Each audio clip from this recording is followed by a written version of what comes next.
Hello friends, welcome to my YouTube channel inspirational education. Chapter 7 राष्ट्रवाद में आज हम पढ़ेंगे राष्ट्रीय आत्मनिर्णय के बारे में। इसका फर्स्ट पॉइंट है अन्य सामाजिक समूहों के विपरीत राष्ट्र स्वयं प्रशासन करने और अपने भविष्य के विकास को निर्धारित करने का अधिकार चाहते हैं। अगर हम इसको दूसरे शब्दों में देखें तो वह आत्मनिर्णय का अधिकार चाहते हैं। इसका क्या मतलब है कि वह लोग चाहते हैं कि वो अपने निर्णय खुद लें। और इसका नेक्स्ट पॉइंट है 19वीं सदी में यूरोप में एक संस्कृति एक राज्य की धारणा स्वीकार्य होने लगी थी। राष्ट्रीय आत्मनिर्णय में हमारा नेक्स्ट पॉइंट है प्रथम विश्व युद्ध के बाद वर्साई की संधि ने अनेक छोटे नव स्वतंत्र राज्यों की स्थापना की। जो नए नए स्थापित हुए थे, स्वतंत्र हुए थे, उनकी स्थापना की थी उन्होंने। लेकिन उस समय की गई आत्मनिर्णय की सभी मांगों को पूरा करना लगभग असंभव साबित हुआ था। नेक्स्ट पॉइंट है राष्ट्रीय आत्मनिर्णय के अधिकार का दावा एशिया और अफ्रीका में राष्ट्रीय मुक्ति आंदोलन द्वारा भी किया गया है, जब वे औपनिवेशिक वर्चस्व के खिलाफ संघर्ष कर रहे थे उस समय पर। राष्ट्रीय आत्मनिर्माण में हमारा नेक्स्ट पॉइंट है आज दुनिया का हर राज्य इस दुविधा का सामना कर रहा है कि आत्मनिर्णय के लिए आंदोलनों से कैसे निपटा जाए। जो निर्णय के लिए आंदोलन चलाए गए हैं उनको कैसे ख़त्म किया जाए। हमारा नेक्स्ट टॉपिक है राष्ट्रवाद और बहुलवाद। इसका फर्स्ट पॉइंट है विभिन्न देशों में जो समूह अधिकार दिए गए हैं उनमें अल्पसंख्यक समूहों और उनके सदस्यों की जो भाषा है, संस्कृतियों और धर्म के लिए संवैधानिक संरक्षण शामिल किया जाए। राष्ट्रवाद और बहुलवाद में हमारा नेक्स्ट पॉइंट है कुछ मामलों में पहचाने गए समुदायों को विधायी निकायों और अन्य राज्य संस्थाओं में एक समूह के रूप में प्रतिनिधित्व करने का अधिकार प्राप्त है। ठीक है।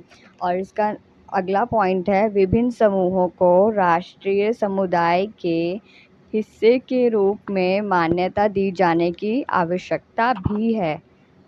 इसका नेक्स्ट पॉइंट है एक लोकतंत्र में नागरिक की राजनीतिक पहचान में लोगों की अलग अलग पहचान शामिल होनी चाहिए। अगर वो अलग अलग धर्मों से बिलोंग करते हैं तो उनकी अलग अलग पहचान भी होनी चाहिए। इसका राइट उन्हें मिलना चाहिए। हमारा नेक्स्ट पॉइंट है राष्ट्रवाद के गुण और दोष। इसमें हम सबसे पहले बात करेंगे राष्ट्रवाद के गुणों की। फर्स्ट पॉइंट है देशभक्ति की भावना राष्ट्रवाद से जुड़ी होती है। एक व्यक्ति अपने देश के सम्मान और सुरक्षा के लिए सब कुछ त्यागने को भी तैयार रहता है। और इसका नेक्स्ट पॉइंट है राष्ट्रवाद एकता के तत्व के रूप में कार्य करता है। यह सांस्कृतिक और धार्मिक सद्भाव को भी बढ़ावा देता है।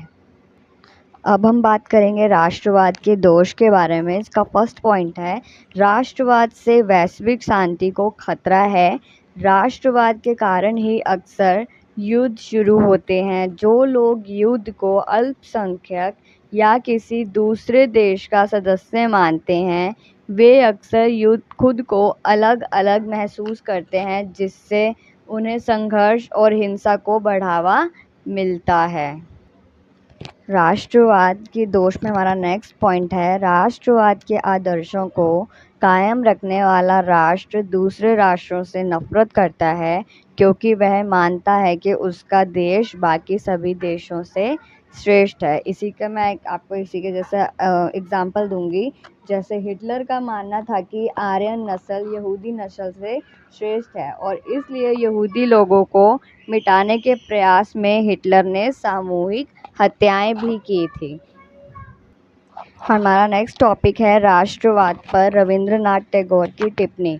जिसका फर्स्ट पॉइंट है रविंद्रनाथ टैगोर ने राष्ट्रवाद की अवधारणा का विरोध किया था और उन्होंने अंतर्राष्ट्रीय का समर्थन किया था।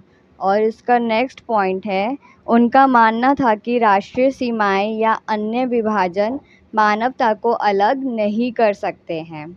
अगले पॉइंट में हम देखेंगे सभी के साथ समान अधिकार और शालीनता से व्यवहार किया जाना चाहिए, चाहे वो कोई भी देश हो, अरबी हो, अमेरिका हो, भारत हो, कोई भी देश हो, सबके साथ एक जैसा व्यवहार होना चाहिए और सबको समान अधिकार मिलना चाहिए। वीडियो को शेयर और लाइक करना, चैनल को सब्सक्राइब करना ना भूलें।